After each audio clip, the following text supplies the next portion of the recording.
एक लेयर है ये बर्फ़ की, और वो टूटती रहती है और बहुत आवाज़ करती रहती है ऊपर से। जाती हैं ज़्यादातर नदियों द्वारा, और ये बर्फ़ क्या होती है ऐसे फिसल के आती है यहाँ से नीचे को, तो वो वी आकार की नहीं बना पाती है, इसलिए यू आकार की बना। आप कभी भी भूल करके ज़्यादा डुबकियाँ ना लगाएं इसमें, अगर ज़्यादा डुबकियाँ लगाएंगे तो आप बेहोश भी हो सकते हैं। ये इस प्रकार की आकृतियाँ बनती हैं, तो इसे कैम कहते हैं, कैम ब्रह्म।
ज़्यादा सामान जो है वो यहीं का बना हुआ होता है।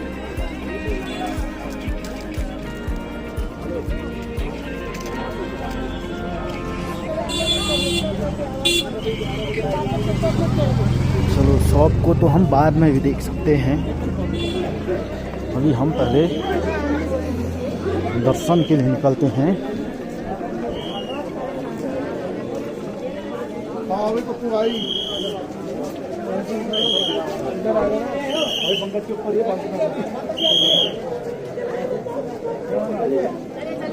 अच्छा, आज ये वाला रास्ता बंद है। आज यहाँ बहुत ही ज़्यादा भीड़ है, भीड़ भी बहुत ज़्यादा है,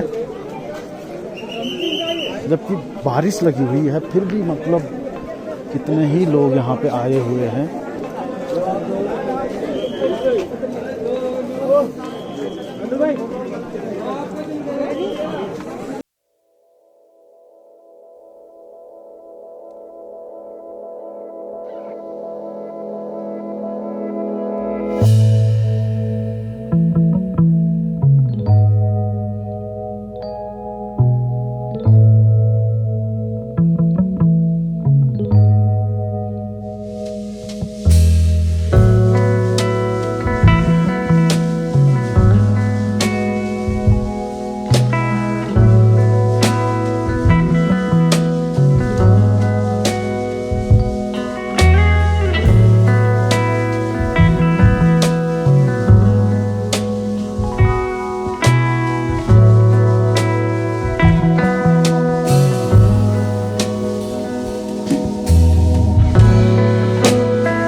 तो मैं आपको सबसे पहले ले जाऊंगा तप्त कुंड, क्योंकि आते ही यहाँ पे तप्त कुंड में स्नान करके फिर बद्री जी के दर्शन करने जाना पड़ता है। तो अभी दिखाता हूँ मैं आपको तप्त कुंड। और जो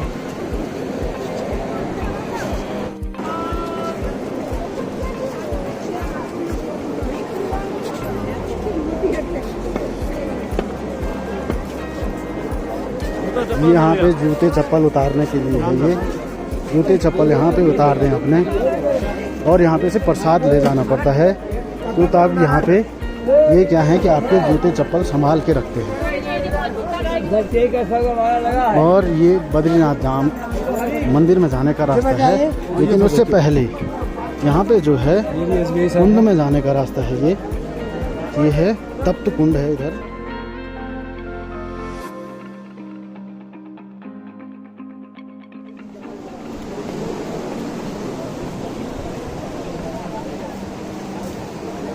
देखो हर जगह पे यहाँ पे प्रसाद की दुकानें लगी हुई हैं, क्योंकि और ये देखो शायद लोग यहाँ का पानी भी घर ले जाते हैं। ये है दोस्तों तप्त कुंड। आज इसमें बहुत कम पानी है, पहले इसमें बहुत पानी रहता था, लेकिन और जो ये है इसकी मुख्य निकासी है यहाँ पे, जो इस पानी में है वो गंधक मिला हुआ होता है। तो इसलिए आप कभी भी भूल करके ज़्यादा डुबकियाँ ना लगाएं इसमें। अगर ज़्यादा डुबकियाँ लगाएंगे तो आप बेहोश भी हो सकते हैं, क्योंकि ये गंधक युक्त जल होता है। और ये अब जो इसकी मान्यता है, जैसे जो हमारे पुराण या किंवदंती कहती है, ये मुख्य निकासी है। देखो ये बहुत ही ज़्यादा गर्म रहता है, इसमें हाथ नहीं डाल सकते आप ऐसे ही। जो किंवदंती है उसके अनुसार जो है ये पानी भगवान विष्णु के चरणों को स्पर्श करके आता है, इसलिए ये पानी बहुत ज़्यादा गर्म है। और जो हमारा जियोलॉजी कहता है कि जो ये पानी है वो मैग्मा के संपर्क से होके आता है, तो इसलिए ये पानी इतना गर्म है। और ये तो था पुरुष स्नान का कुंड था ये, और यहाँ पे है ये महिला कुंड है। यहाँ पे महिला कुंड है यहाँ पे। और जो है अगर आप इस रास्ते आएँ, अगर इस रास्ते आएंगे तो ये रास्ता है इधर से आने का, ये नारद कुंड है, स्नान कुंड है। जब यहाँ पे से आप स्नान करके जाओगे तो इसके बाद यहाँ से ऊपर जाना पड़ता है।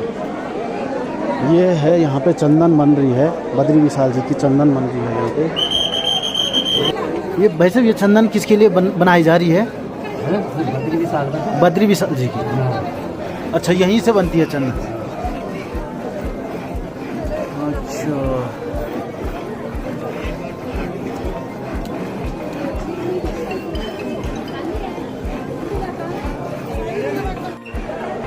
और इसके बाद इस सीढ़ियों से सबसे पहले आपको दर्शन करने पड़ते हैं आदि केदारेश्वर मंदिर के।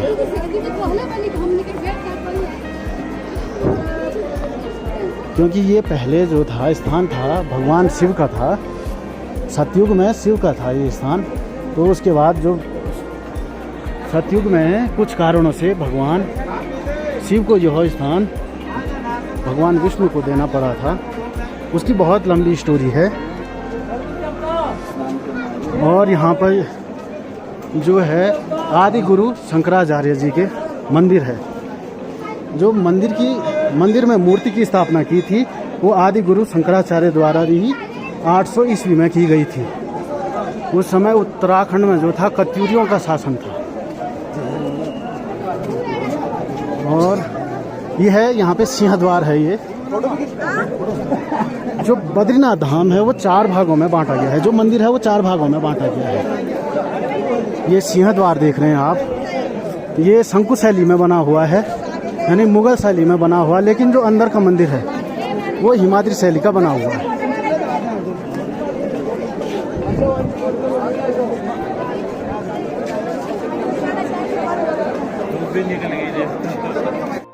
ऐसी भीड़ लगी हुई है दोस्तों यहाँ पे।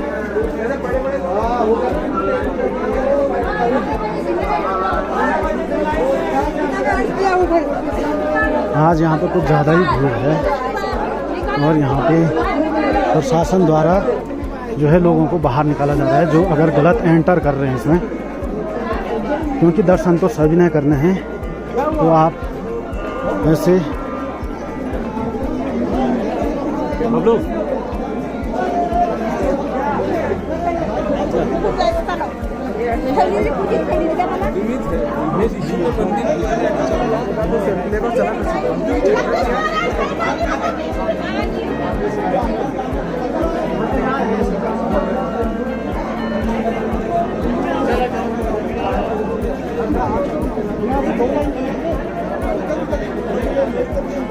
देखिए कितनी भीड़ लगी हुई है यहाँ पे।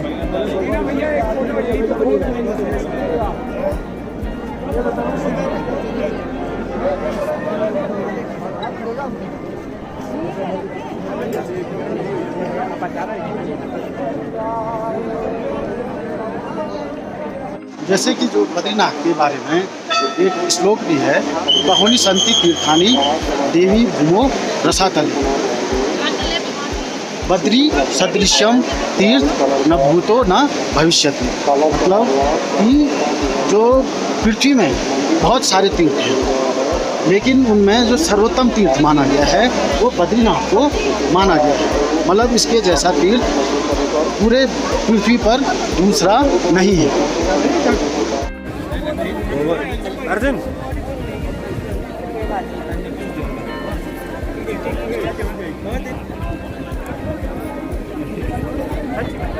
कमाल है लोगों का, इतनी देर होगी जब दर्शन कर लिए तो कहाँ है आप देख पूरी जो सीन दिल्ली पूरी।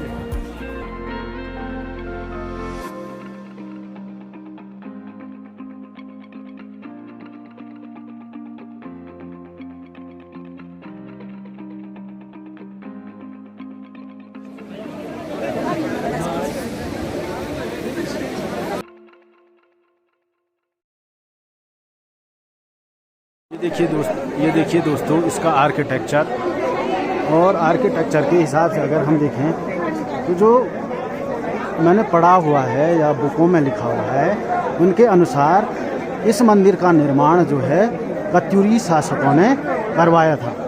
कत्यूरी शासक मतलब उस समय जब आदि गुरु शंकराचार्य यहाँ पे 820 ईस्वी के लगभग आए थे, तो मतलब 1000 ईस्वी के लगभग ये मंदिर का निर्माण करवाया गया था। लेकिन कुछ लोग कहते हैं कि इस मंदिर का निर्माण जो है पंवार वंश के शासक जो 37वें शासक थे अजय पाल ने भी करवाया है। लेकिन इसमें बहुत सारे मतभेद हैं, क्योंकि सही डाटा कहीं भी नहीं मिलता इसके बारे में कि मंदिर का निर्माण किसने करवाया था।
पंडित जी ये क्या है? चरणामृत मतलब भगवान का जब अभिषेक होता है ना। अच्छा,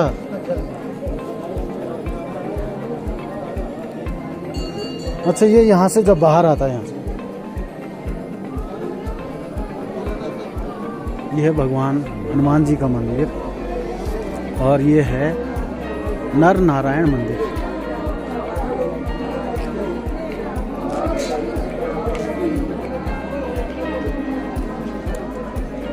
और ये है श्री क्षेत्रपाल घंटाकर्णा जी का मंदिर।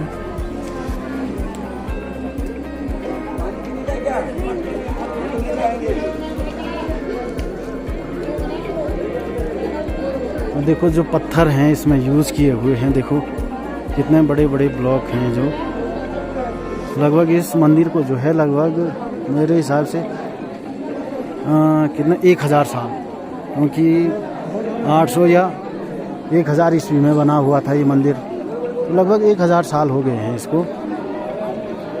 और ये है सिंह द्वार,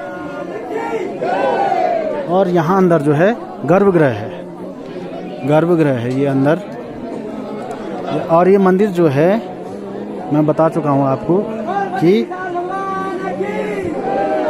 हिमाद्री शैली में बना हुआ है।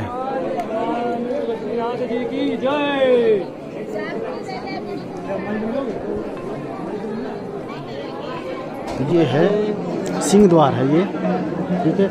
ये साला शिखर, अर्धमंडप, गुंबदाकार शिखर, और यहीं अंदर जो है गर्भगृह भी है।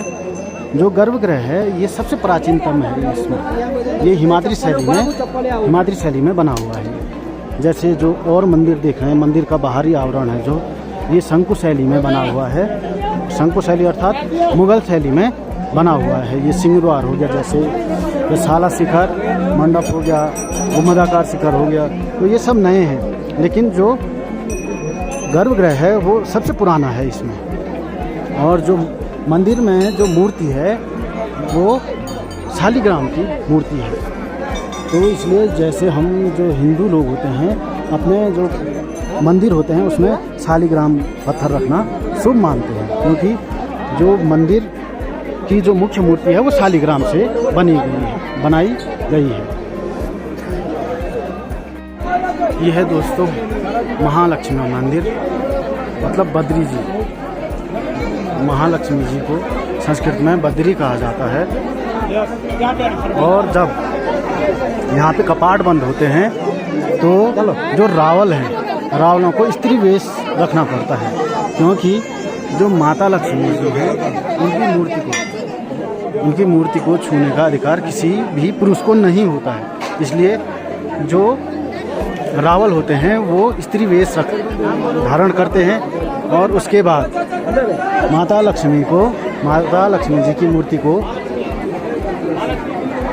बद्रीश पंचायत में विराजमान करते हैं। और इसी प्रकार से जब कपाट खुलते हैं तो उन्हें स्त्री वेश रखना पड़ता है, और माता लक्ष्मी जी की मूर्ति को बद्रीश पंचायत से फिर से मंदिर में स्थापित करना पड़ता है।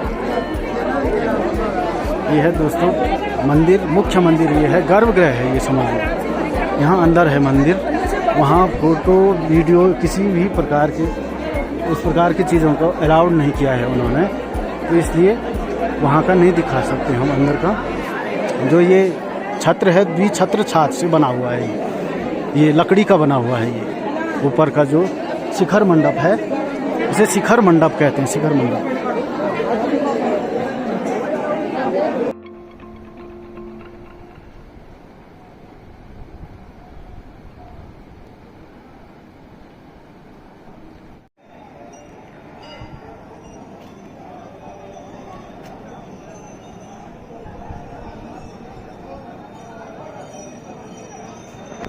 ये है द्विछत्र छाज से निर्मित मंदिर है। ये पूरे सोने का बना हुआ है, और जो मंदिर है हिमाद्री शैली में बना हुआ है। देखिए जैसे मैंने आपको ये पुल भी बताया था, और ये इधर है, ये विष्णु गंगा बह रही है, और ये है ब्रह्म कपाल, यहीं पे है, थोड़ी दूर है, ज़्यादा दूर नहीं है। अगर आप आएंगे तो जैसे ये वाला रास्ता है सीधा ये ब्रह्म कपाल के लिए जाता है। और यहाँ पे जो है पिंड तर्पण सबसे शुभ माना जाता है। भारत में जो है पिंड तर्पण 3 जगहों पे शुभ माना जाता है, एक बद्रीनाथ, एक हरिद्वार और एक गया में। तो जो बद्रीनाथ में है, जो ब्रह्म कपाल है, यहाँ पे भगवान विष्णु के सर की पूजा होती है, तो इसलिए यहाँ पे जो है पिंड तर्पण शुभ माना जाता है। ऐसे ही जैसे हरिद्वार में जो है ऋषिकुल आश्रम है, तो वहाँ पे भगवान विष्णु के जो धड़ है पैरों से ऊपर और गले से नीचे, उसकी पूजा होती है। तो इसलिए वहाँ पे और ज़्यादा शुभ माना जाता है, क्योंकि कहा जाता है कि वहाँ पे अगर आप पिंड तर्पण करते हो तो सीधे भगवान के दिल में उनका वास होता है। तो इसलिए सबसे ज़्यादा शुभ हरिद्वार में माना जाता है। और तीसरा है गया में। गया में जो है भगवान पैरों के निशान है, समझ लो। तो इसलिए वहाँ पे भी पिंड तर्पण शुभ माना जाता है।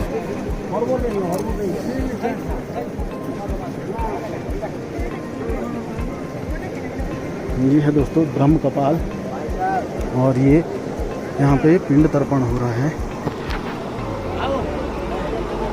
ये जो ये गोलियाँ बनी है, ये दाल की और उड़द की दाल और चावल के गोलियाँ बनी होती हैं। कहीं कहीं पे जैसे आटे की भी बनाते हैं, कहीं इसे चावल के भी बनाते हैं, कहीं चावल और उड़द भी, काली दाल बोलते हैं जिसे, काली दाल के भी बनते हैं। तो सब जगह अलग अलग मान्यता है। बस मानने पे हर जगह भगवान है, ना मानो तो कहीं भी नहीं है। ये है, देखो दोस्तों, यहाँ से पिंडों को तर्पण किया जा रहा है।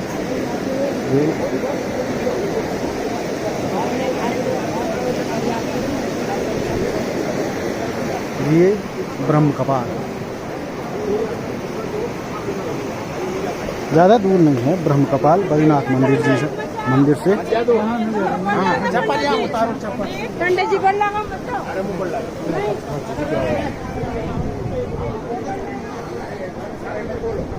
और वो रहा मंदिर।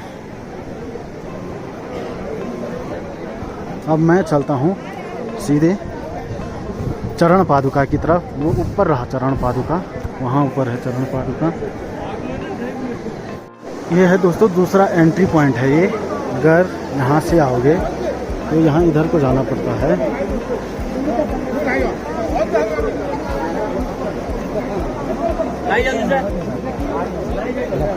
हर जगह आपको प्रसाद की दुकान मिलेगी यहाँ पे।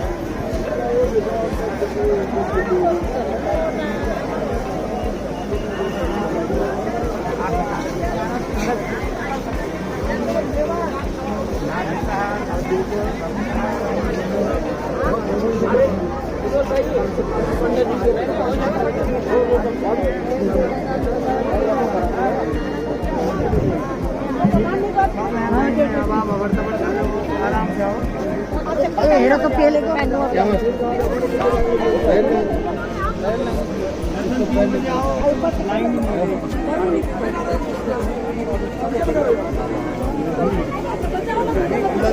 ये देखो, ये है स्त्रियों के नहाने का स्थान है। यहाँ पे से जाते हैं स्त्रियों के लिए, ये भी है।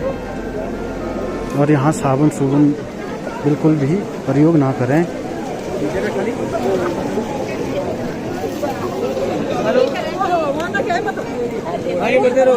ये दूसरा कुंड है।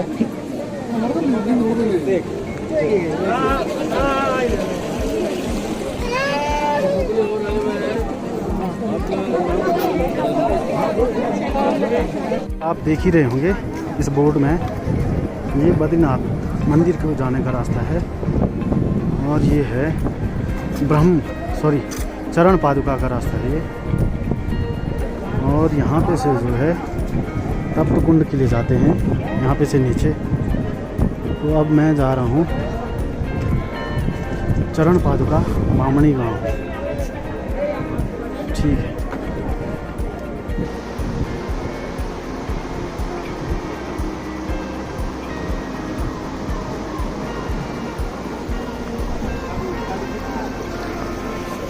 यह है चरण पादुका का रास्ता।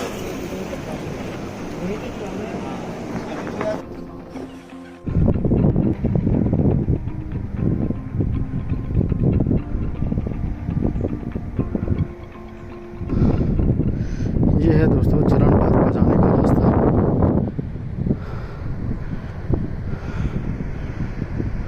ये है उर्वशी धारा, जो कि उर्वशी पर्वत पर स्थित है। और ये यहाँ पे भीम गुफा है। अभी मैं पहुँचने पे आपको दिखाऊंगा।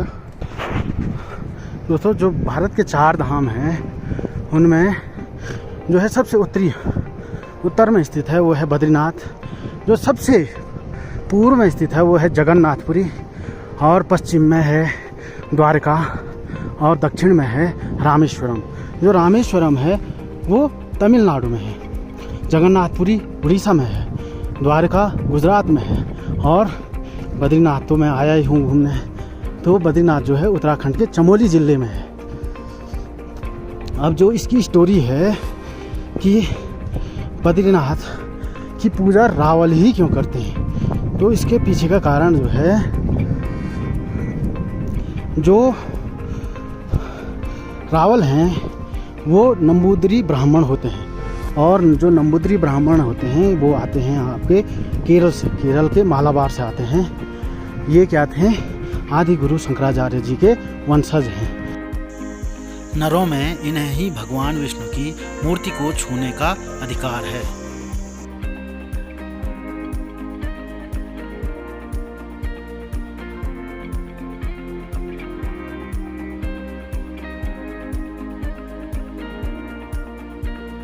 जो बद्री विशाल धाम है वो नर और नारायण पर्वतों के मध्य स्थित है।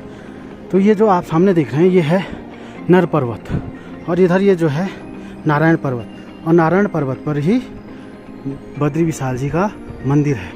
नारायण मतलब भगवान विष्णु और नर मतलब अर्जुन।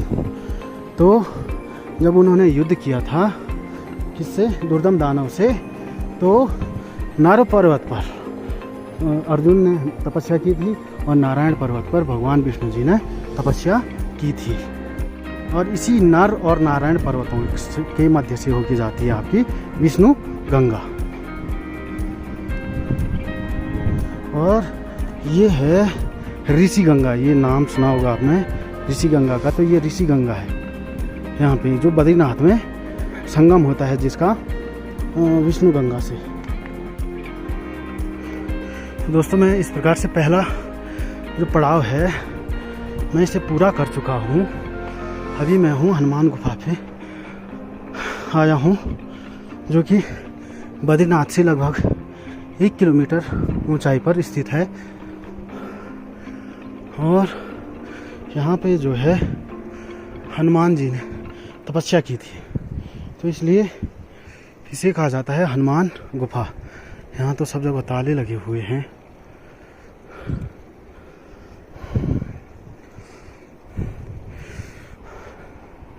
और यहाँ पे ये रहा बद्रीनाथ जी का मंदिर ये,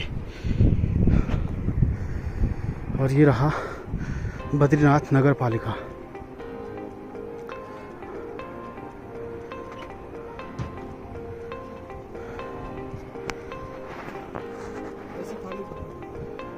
अच्छा, ये यहाँ पे अंदर वीडियो बनाने के लिए मना कर रहे हैं, नहीं तो मैं वीडियो बना देता।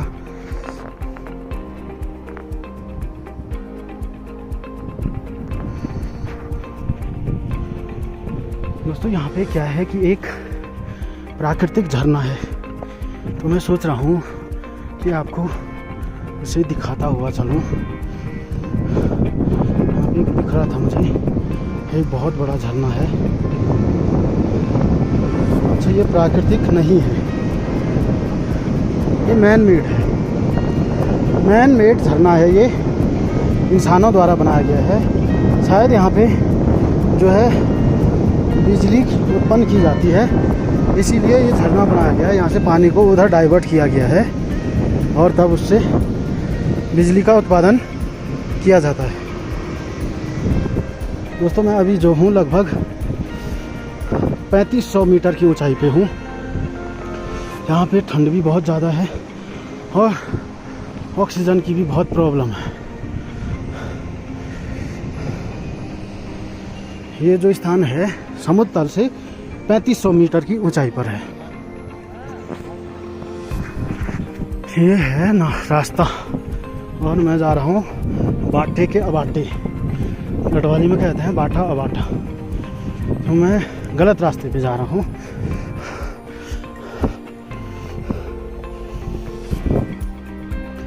यहाँ जो है चीड़ के बहुत सारे पौधे हैं। चीड़ है, सुरई है,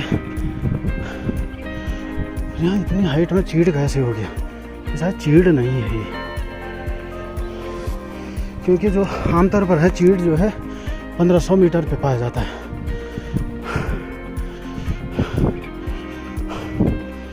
और यहाँ तो बहुत दूर है आगे, वो ठेठ वहाँ है वो देखो।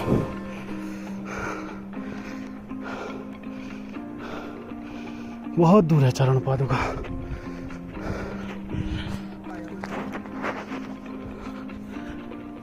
दोस्तों जो आप जब ये जो रास्ता है ये तो मैंने बता ही चुका हूँ आपको, ये है चरण पादुका जाने का रास्ता है।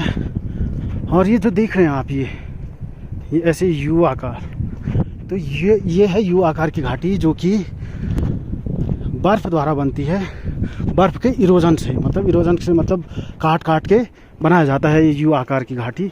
और एक ही सी में आता है, जैसे वी आकार की घाटी आती है। आपने जैसे आप कर्णप्रयाग इन जगह देखो, हरिद्वार, कर्णप्रयाग, मतलब मध्य हिमालय क्षेत्रों में, तो आपको वी आकार की घाटी मिलेगी, क्योंकि वो बनाई जाती हैं ज़्यादातर नदियों द्वारा। और ये बर्फ़ क्या होती है, ऐसे फिसल के आती है यहाँ से नीचे को, तो वो वी आकार की नहीं बना पाती है, इसलिए यू आकार की बनाती है।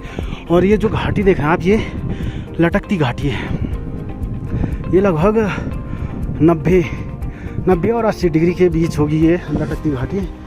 तो जब बर्फ़ यहाँ से फिसल के आती है नीचे आती है फिसल के, तो वो इस प्रकार के जो है निशान छोड़ जाती है, जिसे कहते हैं यू आकार की घाटी।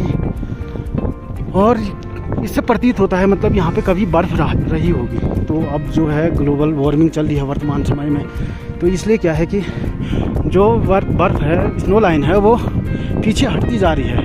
अभी तो वर्तमान में लगभग 4500 मीटर के लगभग है वो स्नो लाइन। तो जब सर्दियों में बर्फ़ गिरती है यहाँ, तो ये घाटियाँ पूरी भरी हुई रहती है बर्फ़ से। ये देखो, ये है, जैसे देखो ये भी लटकती घाटी है। हमारे सामने कोई यात्री जा रहे हैं चरण पादुका की ओर, तो देख ही रहे होंगे बंदे की कैसी हालत ख़राब हो गई है। क्योंकि मुझे लगता है कि ये पहाड़ी बंदा नहीं है, कहीं बाहर से आए हैं, अदर स्टेट से, इसलिए चल नहीं पा रहे हैं अब।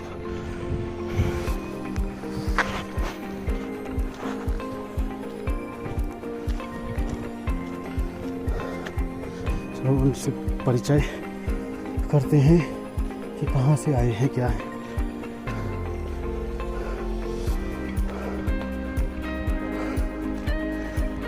कहाँ से आए हो सर आप? कहाँ? उड़ीसा से? ओहो, आपकी हालत ख़राब हो गई है शायद ऊपर चलते चलते। अच्छा, केदारनाथ से आ रहे हो आप? अच्छा, चारों धाम घूम के आ गया आप। जैसे कि मैंने बताया भी था आपको, उड़ीसा से आ रहे हैं। उड़ीसा में जो है एक धाम उड़ीसा में भी है, जगन्नाथपुरी।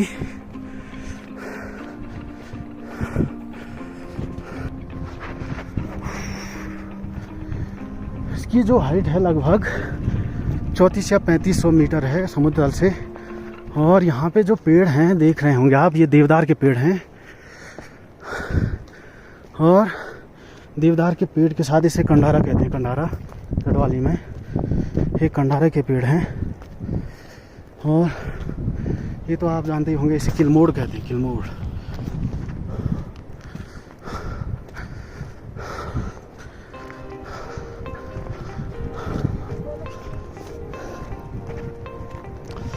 कितना दूर है यार, बहुत ज़्यादा दूर है शायद। अरे यार वो भाई कहाँ है? मैं नहीं जा रहा हूँ, मेरे पास नहीं है इतना ऊपर। ये जो ट्रैक है, ये ट्रैक आपको नीलकंठ के लिए भी ले जाती है। नीलकंठ भी जाता है ये रास्ता, यहाँ से आगे जो रास्ता है नीलकंठ के लिए।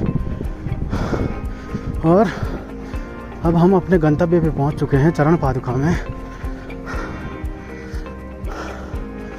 आखिरकार लगभग मेरे हिसाब से ये 3 किलोमीटर दूर है। और यहाँ जो लोगों ने ये क्या बनाए हुए, शायद इसे लोग याद यादगार के तौर पे बनाते हैं, या तो अपने पितरों के लिए बनाते होंगे। चलो पता करते हैं कि ये जो चीज़ें हैं ऐसे पत्थर के ऊपर पत्थर क्यों रखा गया है। ये मैंने तुंगनाथ में भी देखा था, पर मुझे ध्यान नहीं है कि ये रखा क्यों गया था। हम जो हैं बाबा जी हैं, उन्हीं से पता करेंगे कि ये पत्थर के ऊपर पत्थर क्यों रखे गए हैं।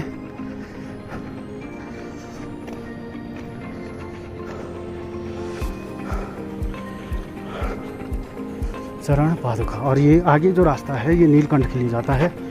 नीलकंठ अभी दिख नहीं रहा है बादलों के कारण, क्योंकि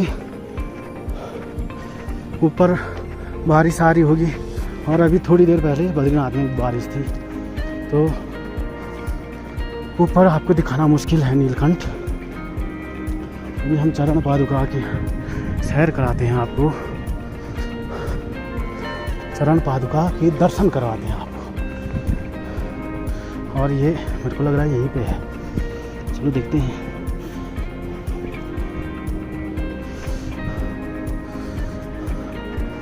ये है चरण पादुका, भगवान विष्णु जी के पैरों के निशान यहाँ पे हैं। ये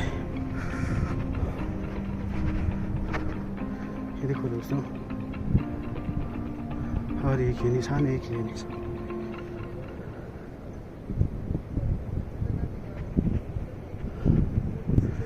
है चरण पादुका डोनेशन बॉक्स। ये तो हर मंदिर में मिलेगा ही मिलेगा आपको।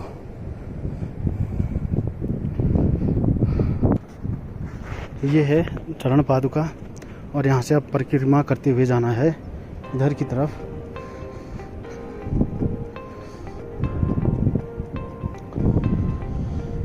यहाँ पे है माता लक्ष्मी जी के मंदिर, यहाँ भी चरण पादुका जैसी है।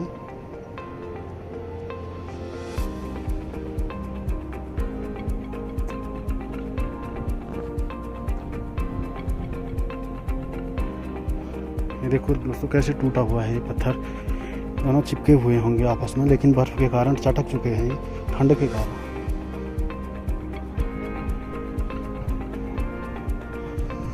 हाँ हाँ, यहाँ तो एकदम सुकून है, मतलब मन को कितनी शांति मिल रही है यहाँ पे। और यहाँ अंदर जो है अखंड ज्योति है, देखते हैं अखंड ज्योति कहाँ पे है।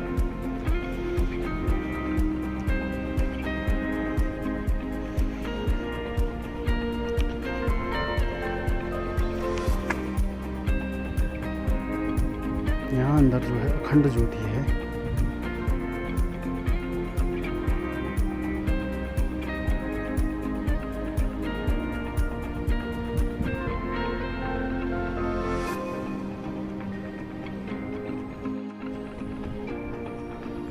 ये देखो दोस्तों, बर्फ से लदे हुए पहाड़ हैं। देख रहे हो उसकी मोटाई, देख रहे हो आप, बर्फ की मोटाई दिखाता हूँ मैं आपको। ये देखो ये वाला, ये इतनी मोटी बर्फ है, ये पूरी बर्फ है इतनी मोटी।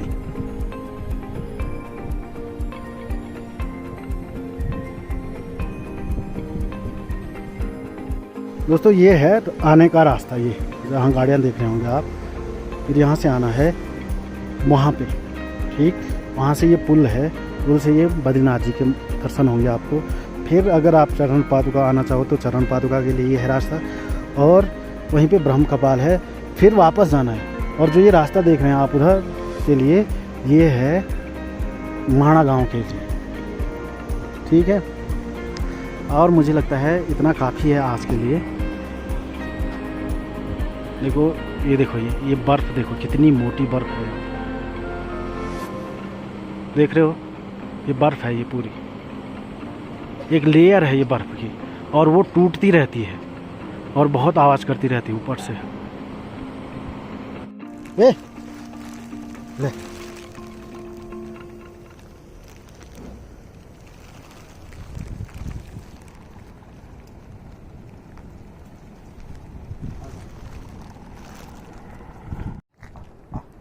चल, चल रहे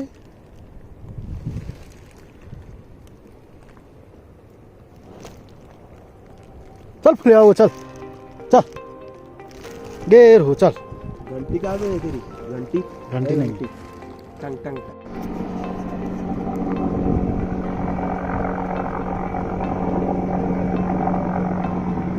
ये है यहाँ की हेली सेवा, मतलब वायुयान सेवा है यहाँ की। और इसका बेस कैंप जो है शायद माणा में है, माणा के आसपास है। तो जो यहाँ है हवाई यात्रा भी कर सकते हैं आप दोस्तों। ड्रमलिन या तो ये कैम है या तो ड्रमलिन है। अगर इसमें बड़े बड़े गुलास्म होंगे, पत्थर के बड़े बड़े गोल गोल टुकड़े होंगे तो तब ये ड्रमलिन है। और अगर इसमें रेत और बजरी से बना हुआ होगा तो ये फिर कैम है। ये जो है हिमनद के द्वारा बनते हैं। जब हिमनद अपने साथ बहुत सारा मलबा साथ में लाता है तो उसको वो बिछाता जाता है, डिपोजिशन बोलते हैं जिसे। तो उसने जैसे बिछा दिया उसे, तो उसके बाद ऐसी आकृतियाँ बनती हैं। तो जब आप बद्रीनाथ आओगे तो बद्रीनाथ के ठीक सामने आपको ऐसी कुछ आकृतियाँ मिलेंगी। तो फिर इसे देख लेना आप कि ये क्या है। और इस पे जो पत्थर हैं ये लोगों के द्वारा लगाए गए हैं, तो इसलिए ये कैम कह सकते हैं इसको। कैम है कैम, क्योंकि इसमें जो है ये बजरी और रेत से बना हुआ है। अगर बड़े बड़े गोल गोल पत्थर रहते तो फिर ये ड्रमलिन था, लेकिन इसमें जो है रेत और बजरी की मात्रा है।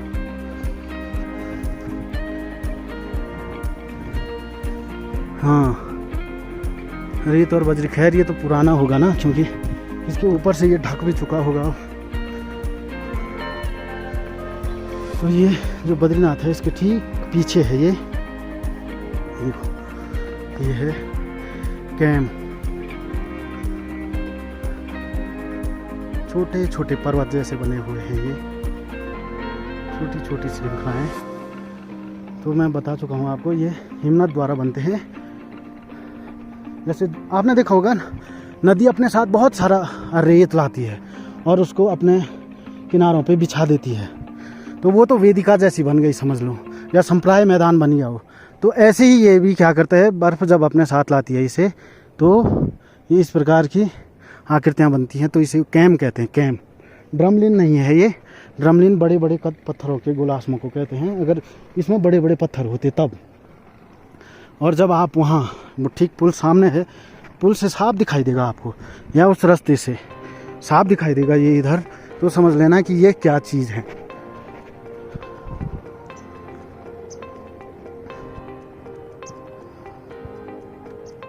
तो दोस्तों मैं अब आपको पूरी जो मतलब यहाँ पे दुकानें लगी हुई हैं उसकी पूर्ण जो जानकारी है, मतलब दुकानों में क्या सामान कैसे मिलता है उसकी जानकारी देता हूँ। देखते हैं यहाँ पे तो बहुत मूर्तियाँ रखी हुई हैं। हाँ यहाँ पे भाई साहब ये कितने की? 20 रुपए की। नहीं मेरे को बड़ी चाहिए थी, बड़ी। ये वाली बड़ी है। ये सफेद यही बड़ी। अरे गले में डालने के लिए कौन सी है ये है ना गले के लिए। अच्छा ये रुद्राक्ष की है ना। और ये कितने की है? 100 रुपए की है ये।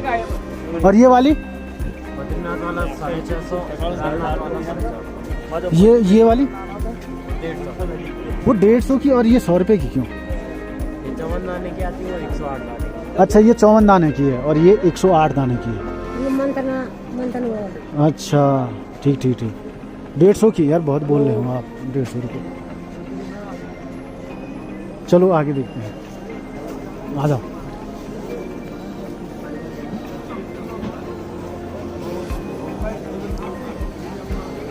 और ये है यहाँ पे दुकानें लगी हुई हैं, जैसे कहीं पे चरण पादुका है, कहीं पे जैसे कछुआ है, क्योंकि भगवान विष्णु ने जो था वो कच्छप रूप भी रखा था, तो इसलिए कछुए के रूप में मिलते हैं।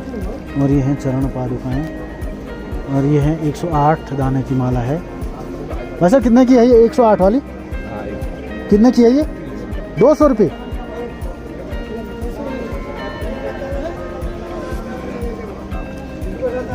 और ये है बद्रीनाथ बाजार।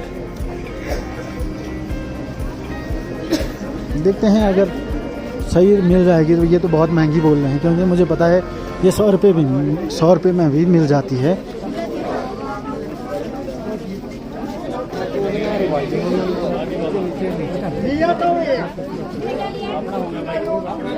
और ये है प्रसाद,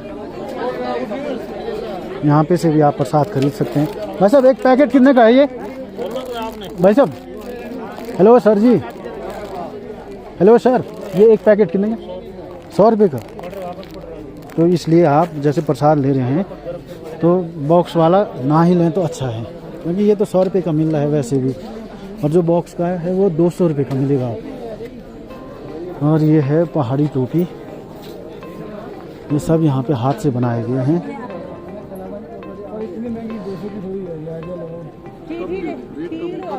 200 की ये एक टोपी। ये लगभग मुझे लगता है कि सभी हाथ से बनाए गए हैं, हाथ से बनाए गए हैं ना सब। बीरपुर डुंडा जिला उत्तरकाशी उत्तराखंड उन्हीं वस्तु। अच्छा, तो ये ग्रामोद्योग के अंतर्गत है। हाथ से बनाए गए सभी परिधान जो हैं हाथ से बनाए गए हैं।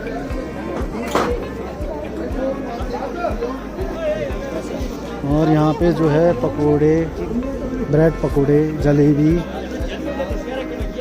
और भी बहुत कुछ हैं।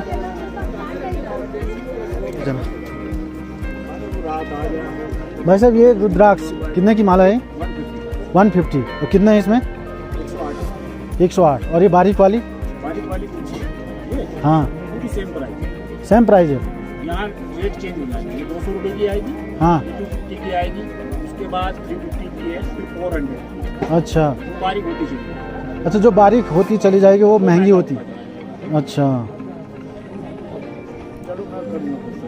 ठीक ठीक ठीक। भाई साहब ये दे दो ही क्या? ये शालिग्राम पत्थर है, ये कच्छप रूप है। ओपन कौन सी राशि है?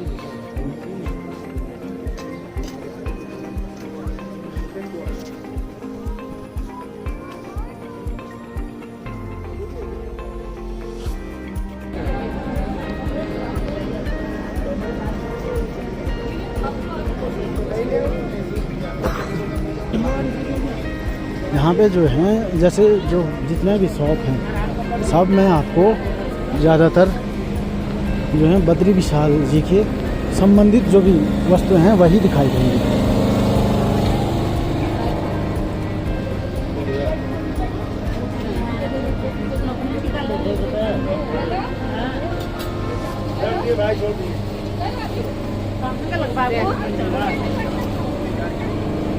ये कंगन जो है अष्ट धातु के बने होते हैं, अष्ट धातु के कंगन है ये।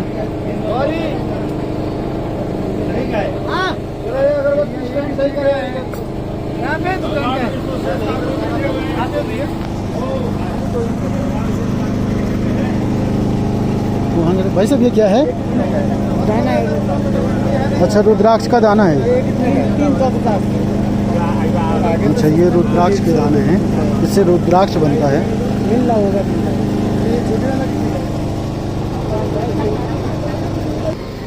अरे यार ये ऐसे पैक क्यों किए हैं भाई साहब? तीन मुखी। अच्छा 100 रुपये का एक। शिव जी और पार्वती का 300 का एक। ये सब मिक्स है। अच्छा ये मिक्स हैं। तो देखो जैसे ये रुद्राक्ष है तो ऐसे बनता है ये रुद्राक्ष। ये देखो शायद फोकस नहीं हो रहा, ये देखो ये इनसे रुद्राक्ष बनता है ये।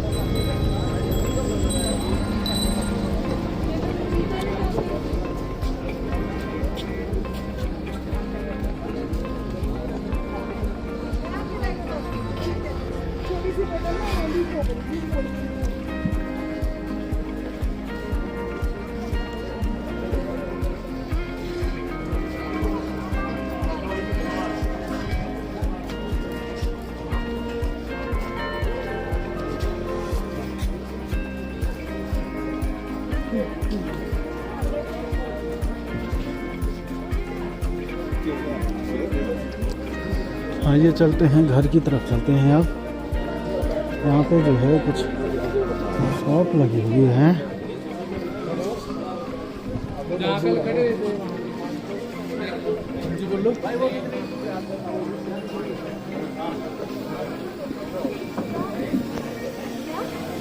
जलेबियाँ शायद यहाँ पे बहुत ज़्यादा बनती हैं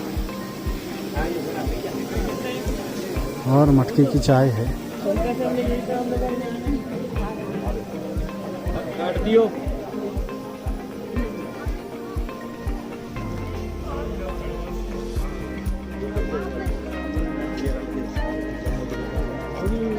साथ ही अभी 2 मिनट लगते और आप जब ले रहे थे।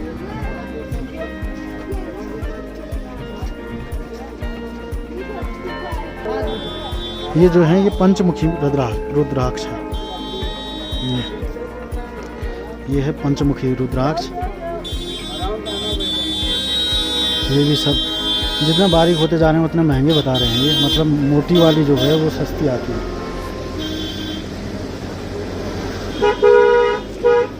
ये अष्ट धातु वाले कड़े हैं।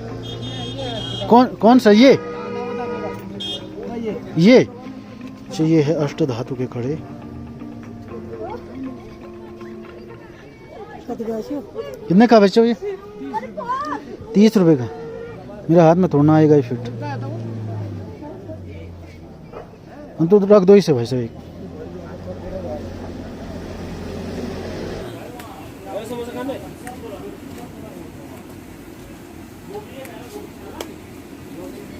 तो गंगा सागर के लिए तो पहले कलकत्ता उतरना पड़ेगा। हाँ, उसके बाद जगन्नाथ धाम। दोस्तों जैसे आपको चंदन लेना हो तो ये है चंदन और ये है 100 रुपए की एक लकड़ी है।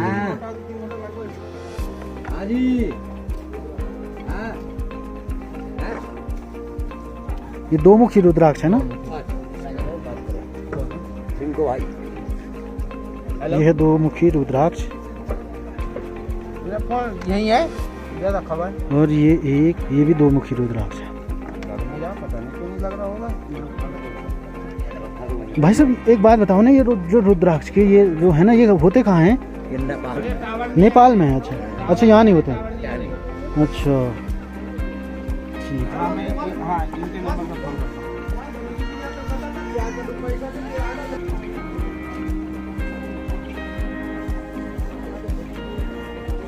देखो दोस्तों वो है उधर,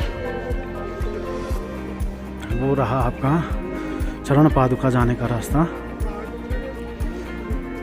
यहाँ पे जो है शंख लगे हुए हैं।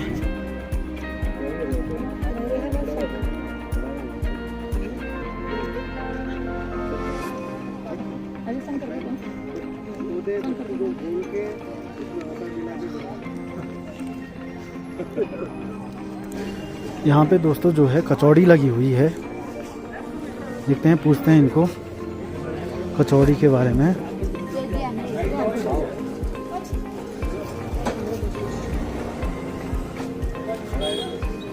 भाई साहब ये है क्या? कचौड़ी कचौड़ी के अंदर वो भरा तो नहीं है? कितने की है एक प्लेट? एक प्लेट कितने की है भाई साहब? 50 रुपये की। ठीक है। तो यहाँ पे जो है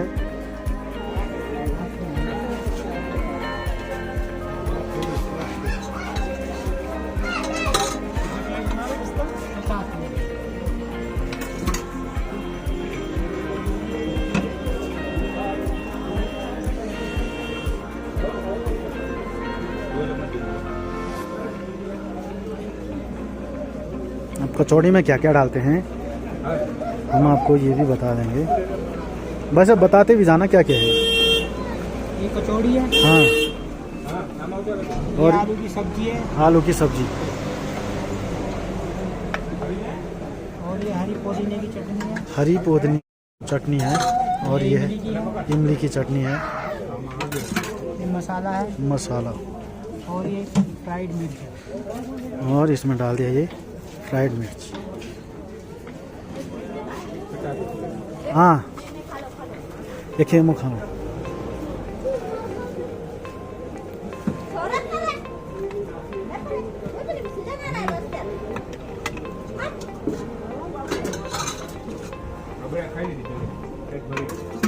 यह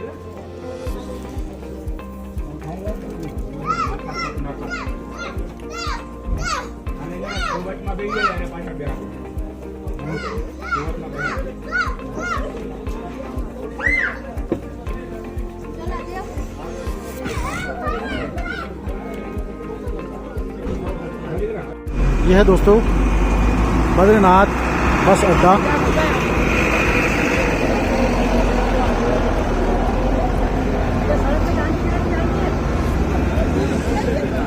अगर आपको यहाँ से वापस जाना है तो आपको यहाँ पे आना पड़ेगा, जो कि मंदिर से लगभग 2 किलोमीटर दूर है।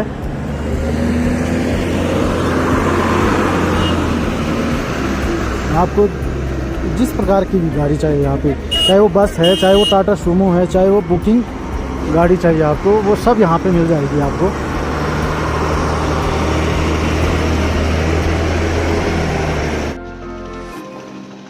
दोस्तों वीडियो आपको कैसी लगी? आई होप आपको अच्छी लगी होगी, क्योंकि मैंने जो बद्रीनाथ पे जो पूरा कंप्लीट वीडियो बनाई है तो लगभग आपको हर चीज़ से इसमें अवगत कराया है आपको, चाहे वो हिस्ट्री है, चाहे वो ज्योग्राफी है। तो इसलिए आपसे रिक्वेस्ट है कि जो नए हैं चैनल पे वो प्लीज़ चैनल को सब्सक्राइब करना ना भूलें, और सभी से मेरी एक रिक्वेस्ट है कि प्लीज़ वीडियो को शेयर करना ना भूलें।